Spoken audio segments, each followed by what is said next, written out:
Minister, good evening to you. Thank you so much for your time on ENCA. An anti-apartheid activist, a giant that has fallen. He's being remembered this evening by many as a hero, a legend, a struggle veteran. How are you remembering him and reflecting on his life this evening? A truly brave and committed South African activist and leader, and an unsung hero of our struggle for democracy. Paul David and his family, his late sister Phyllis Naidu, amongst others, were deeply involved in the anti-apartheid struggle for many decades. And I've known him for almost 45 to 50 years and worked with him closely in the 1970s and 80s.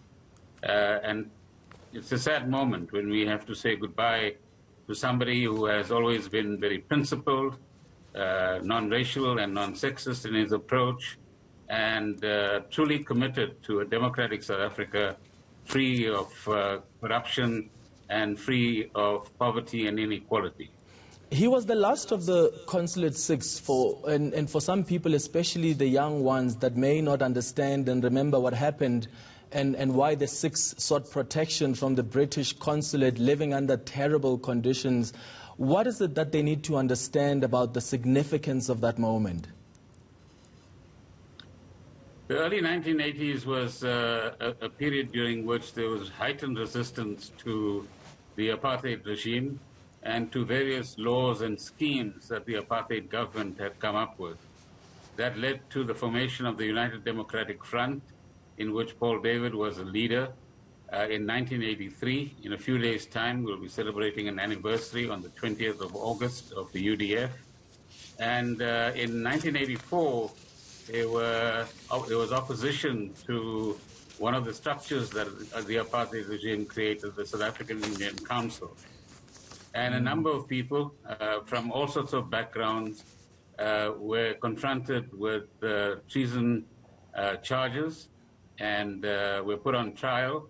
And the 6 senior leaders who eventually made their way to the consulate of the British government in Durban, or Tegweni, were amongst those that were on trial. So the technique of getting into the consulate was essentially to bring attention to the anti-apartheid struggle, to create a crisis both for the South African apartheid government and the British government led by Margaret Thatcher at that time.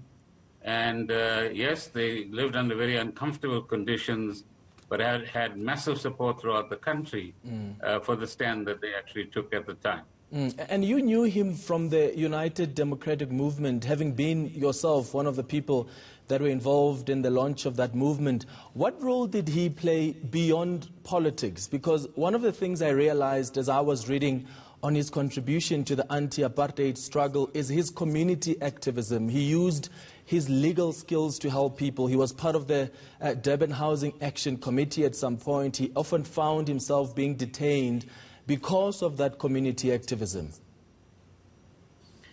Well, community activism at the time was an important way of mobilizing communities on the basis of their issues and grievances at the time, and terrible experience at the hand of the apartheid regime. And Paul David was involved in today what is known as the Phoenix Township, in the Verulam area and the Kwadluguza area, and was crucial to bringing about non-racial unity among civic organizations in the greater Durban area and even at a national level as well. So here was an individual who was active in the sports bodies, in civic organizations, in the Natal Indian Congress, in the United Democratic Front, and the underground of the ANC as well, all at the same time.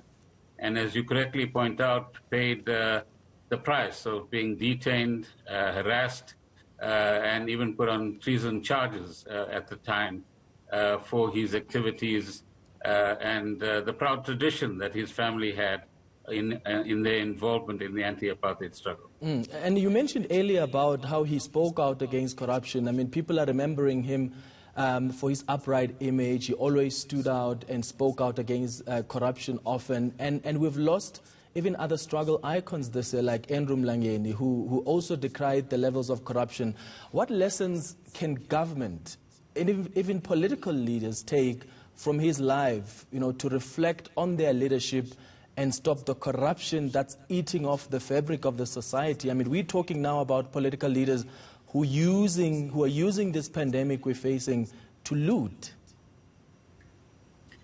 Which is a phenomenon that all of us should be totally opposed to. Neither political leaders, nor business leaders, nor anybody anywhere in South Africa must actually steal from the state or steal from the poor. And that is the kind of principled position that Paul David and indeed Tata Mlangeni and John Nkarimeng, amongst others, would have taken as a principled stance for the kind of South Africa they wanted, but for the kind of organization that they belong to as well. And so the younger generation today, and all of us involved in different forms in public life or otherwise, can certainly learn what it means to be principled, to be a professional, and not be greedy in the process in terms of accumulating wealth for oneself. But here was a person who was a lawyer, who had an eminent practice, but at the end of the day led a very humble life and didn't accumulate large sums of money for himself or for his family.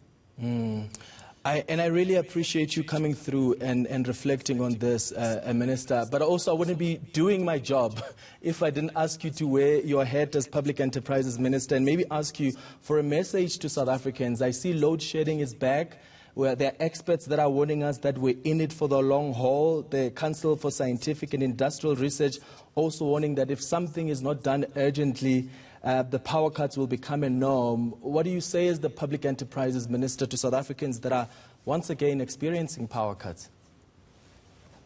That we actually terribly regret the kind of experience that they're going through. I'm in touch with the management at Eskom that are trying their best. But what we want to do is to ensure that the predictions of the CSIR don't prove to be true.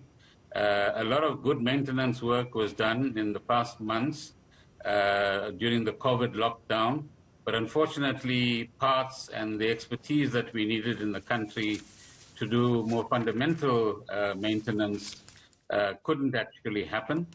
But I can give the assurance that we'll try the best we can.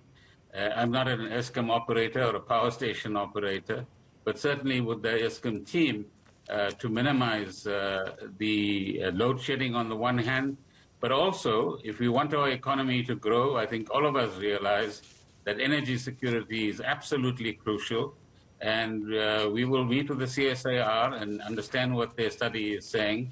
But equally, I think the operators of our power stations must up their game and make sure that we have less of the kinds of breakdowns that we are having at various power stations and their units. And Eskom must brief the country in the next few days on exactly where we stand. And together with the Energy Department, we must make sure that we start implementing the integrated resource plan so that we have adequate energy and electricity for the years to come so that our economy can grow and jobs are created as well. Public Enterprises Minister Pravin Gordhan, thank you so much for your time this evening.